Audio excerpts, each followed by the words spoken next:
Welcome. I want to go over turning in assignments on Edmodo.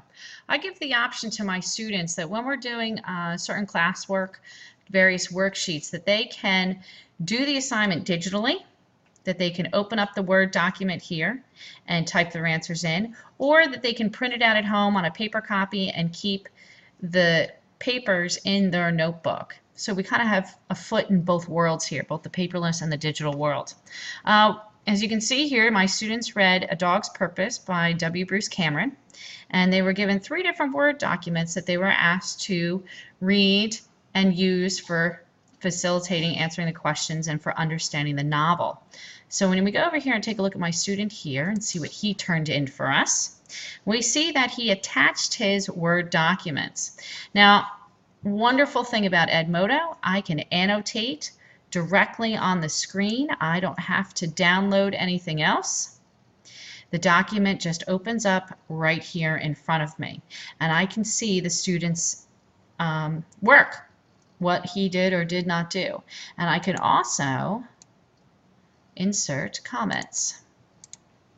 So in the case of this one, I'd like to put in, need to type in name.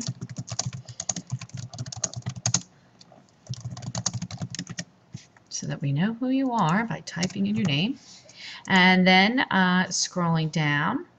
Okay, see what he did, see what he didn't do. And here he answered us some questions. Now, if you'll notice here, it's really hard when you first look at the screen to differentiate between the question and the student's answer. So, can you guess what my recommendation to Jeff is going to be? Next time, make sure you change the font color so that we can see your answers clearly. That'll make my life much easier with understanding what the student did or did not do. Now, the great thing also about Edmodo, I don't have to hit save or anything with this. Once I've done a comment, it's there. I can click away and I can go to a different assignment, and there's a comment I wrote before, did a highlighted comment for this student, okay? And I exit out, it's gone. My previous comment is still there. I don't have to worry about saving anything. It's automatically done for me.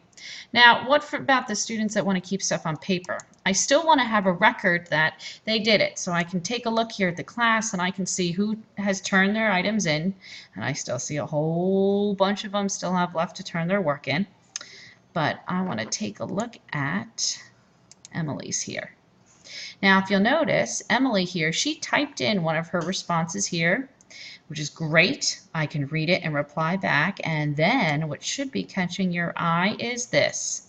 I have a visual confirmation that she did her work on paper.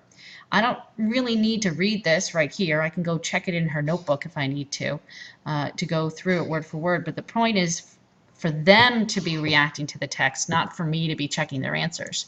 So I have visual proof that Emily did her work. I also have digital document here that I can read and make comments on if I need to. And, can you guess the comment we're going to make on hers? Select which kind of one I want to do. Next time, change the font color.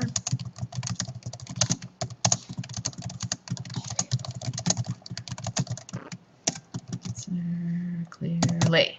Oh, spelled that wrong. Clearly. Done.